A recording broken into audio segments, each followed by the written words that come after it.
Does the silent majority really exist here in BC? And are they actually in favor of resource industry projects like pipelines? I always wonder if the several hundred or even thousands of protesters at anti-pipeline events reflect true Canadians, or if the real Canadians are at home with their families or too busy working. We've shown you before how foreign-funded groups are behind a lot of the environmental activism here in Canada.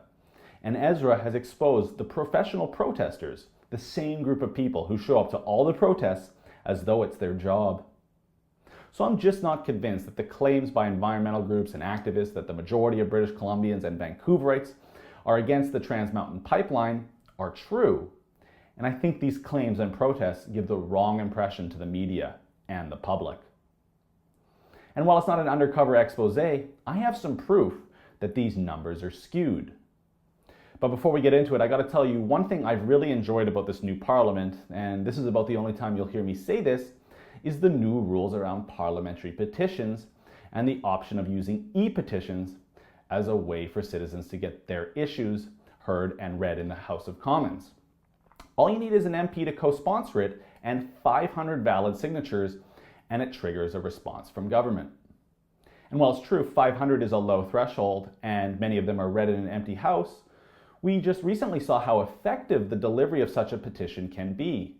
Just a few weeks ago, our buddy Bernard and MP Shannon Stubbs delivered a petition signed by nearly 35,000 Canadians who wanted to tell our government that they need to do more to support our oil and gas industry and pipeline projects.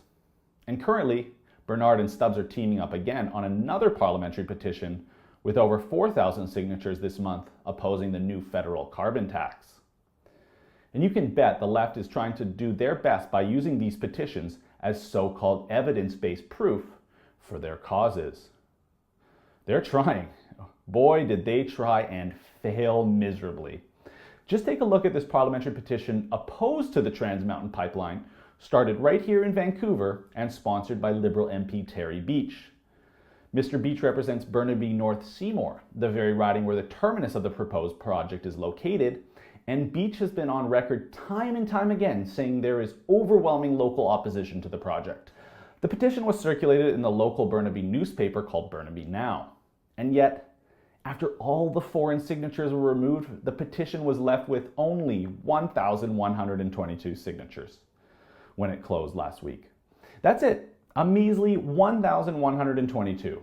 Compare that to the nearly 35,000 who signed a petition in support of the industry.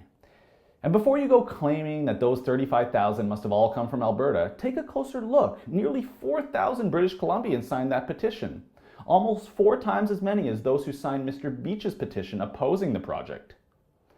The activist community had 4 months to drum up support for that petition, and all they could get was a lousy 1,122 signatures. And believe me, it shot up in the last few weeks from just a couple hundred as they tried to save face from what can only be described as a complete disaster. So the next time you see the 1,000 or so marching to save the climate or stop a pipeline, ask yourself, are these the same 1,000 radical activists each and every time? The same 1,000 who signed the petition? The same 1,000 that pale in comparison to the 35,000 proud Canadians who support our world-class oil and gas industry and the importance it plays in our economic prospects? Yes, they are, because as far as I can tell, the silent majority is on our side.